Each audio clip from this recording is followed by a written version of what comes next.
राजौरी के उपायुक्त अभिषेक शर्मा ने जिले में आवश्यक वस्तु एलपीजी आदि सहित की उपलब्धता के संबंध में डीसी कार्यालय राजौरी में एक प्रेस कॉन्फ्रेंस आयोजित की।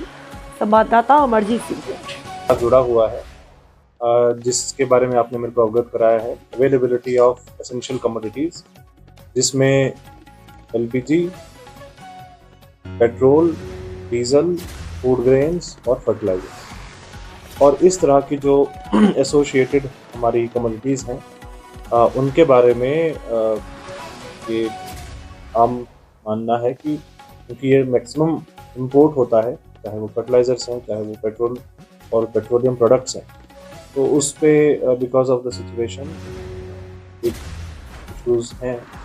लेकिन जहाँ तक बात हमारी डिस्ट्रिक्ट लेवल पे स्टॉक्स की है, सप्लाईज़ की है और उसके संबंधित जो उसका एक स्ट्रीमलाइनिंग सिस्टम है, उसके लिए डे वन से ही गवर्नमेंट ऑफ इंडिया की तरफ से, ministry of petroleum and natural gas की तरफ से बड़े क्लियर इंस्ट्रक्शंस थी कि किसी भी हालत में हमने ब्लैक मार्केटिंग, स्टॉकिंग और होर्डिंग इसको पनपने नहीं देना और इसके साथ साथ जो हमारा डिस्ट्रीब्यूशन नेटवर्क है उसको एकदम ट्रांसपेरेंट और क्लियर।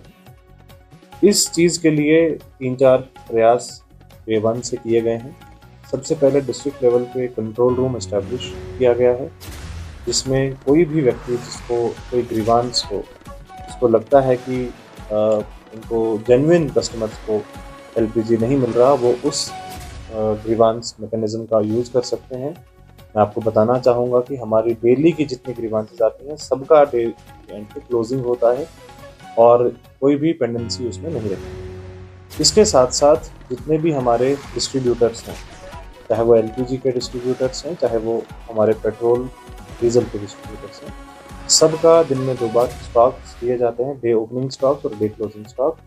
इसकी मॉनिटरिंग भी डिस्ट्रिक्ट लेवल पे नोडल ऑफिसर्स करते हैं और इसके हिसाब से जो ट्रेंड हम देखते हैं उसमें ट्रेंड को देखने से समझ में आता है कि जो एक पैनिक कभी कभी क्रिएट किया जाता है वो पैनिक सही नहीं। जैसे कि मैं आपको बताना चाहूँगा कि हमारा जो एवरेज सेल्स है, क्योंकि कभी भी अगर हम देखेंगे कि इस सिचुएशन से पहले हमारे जो डिस्ट्रीब्यूटर्स हैं उनकी एवरेज सेल मंथली क्या थी और क्या वो अभी की सिचुएशन में उस सेल में क्या डिफरेंस है। जैसे फॉर एग्जांपल राजौरी में 2 डिस्ट्रीब्यूटर्स हैं जिनकी जनवरी और फरवरी 2026 में एवरेज सेल 750 सिलेंडर्स, लेकिन पिछले 10 दिन में 873 सिलेंडर्स बेचे गए। इसका मतलब ये है कि सप्लाई में दिक्कत नहीं, सप्लाई में कोई दिक्कत नहीं। सप्लाई में आप देखेंगे कि पिछले 10 दिन में सप्लाई ज़्यादा हुई, लेकिन एक पैनिक सिचुएशन क्रिएट करवाई जाती है, उसमें कुछ लोग इन्वॉल्व पाए गए, उनके खिलाफ कुछ कार्रवाइयाँ भी इनिशिएट हुई हैं।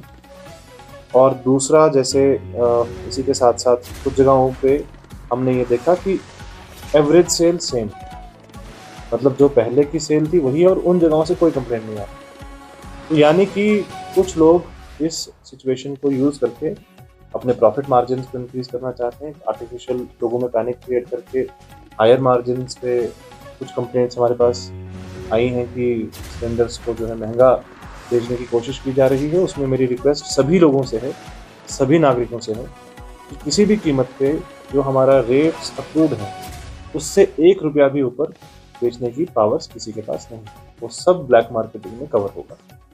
दूसरा, मेरी रिक्वेस्ट ये है कि एक डिसीजन लिया गया है कि जो हमारी सेल्स हैं, क्योंकि वो OTP बेस्ड सेल्स होनी चाहिए, क्योंकि सारे कस्टमर्स जो हैं वो eKYC कस्टमर्स हैं। सिटीजन्स के पास एक ऑप्शन होता है सेल्फ eKYC का। आप वेबसाइट पे जाके अपनी जो ऑयल मार्केटिंग कंपनीज हैं उनके जाके सेल्फ eKYC कर सकते हैं या नज़दीकी कॉमन सर्विस सेंटर पे जाके eKYC कर सकते हैं।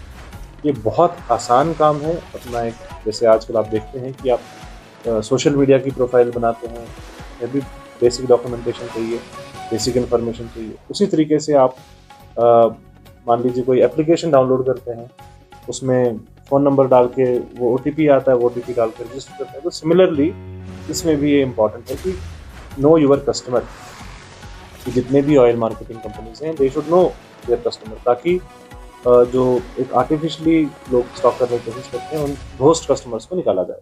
तो मेरी ये रिक्वेस्ट रहेगी कि जिन जगहों से लोगों को ये ज़्यादा दिक्कत आ रही है कि हमारा OTP का कोई इशू है, उसमें eKYC करना सबसे इम्पोर्टेंट है। eKYC अपडेट करें, अपना eKYC करें। ये जितना अच्छे से होगा, हमारी पैनिक सिचुएशन में भी बहुत फ़र्क पड़ेगा। तीसरा आपने इशू बताया एक्शन टेकन ऑन जो ब्लैक मार्केटिंग या स्टॉक जो इलीगली होल्ड कर रहे हैं। मैं आपको बताना चाहूँगा कि अभी तक हमने डिस्ट्रिक्ट में कुल 80 ऐसे छापे ये हैं, जिसमें हमने 130 से ज़्यादा सिलेंडर्स बरामद किए थे। डोमेस्टिक सिलेंडर्स कमर्शियल इस्टेब्लिशमेंट्स पे यूज़ हो रहे थे, यानी कि उनका मिसयूज़ हो रहा था, क्योंकि आप जानते हैं कमर्शियल इस्टेब्लिशमेंट्स पे डोमेस्टिक सिलेंडर यूज़ नहीं किया जा सकता। लेकिन कुछ जगहों पे जैसे हमारी टीम्स गई, वेल कैफ़े पंजा में, ब्लू स्टार होटल में, तारिक रेजिडेंसी में, तारा होटल में, एल्विन पिज़्ज़ा सलानी में, स्काईलाइन में, Raju sweet shop, welcome hotel Mandi, Kashmir flavours, शोका bar, new Bali sweet shop and Kundal Halwai shop, hotel hill top और विकी बार, इन सभी जगहों पे डोमेस्टिक सिलेंडर्स का प्रयोग पाया गया, जिसको उसी वक्त मौके पे सीज किया गया और उन सभी इंस्टीट्यूशन, सभी इस्टेब्लिशमेंट्स के खिलाफ कानूनी कार्रवाई इनिशिएट की गई। एक और चीज़ मैं आपको बताना चाहूँगा कि जहाँ तक स्टॉकिंग और लीगल ब्लैक होर्डिंग जो होर्डिंग एंड ब्लैक मार्केटिंग की बात है, उसमें कोई भी सिटीज़न अगर इसको इंफॉर्मेशन हमसे शेयर करेगा, उसके खिलाफ तुरंत कार्रवाई होगी। और हमारी सभी तहसील लेवल की टीम जिसमें रेगुलरली छापा मारें, ऐसी इंस्ट्रक्शंस सभी तरफ से दी जा रही है। ये सिचुएशन थी LPG सिलेंडर्स की। इसके साथ हम डिस्कस करेंगे जो हमारी एसेंशियल कमोडिटीज़ में पेट्रोल और डीजल है।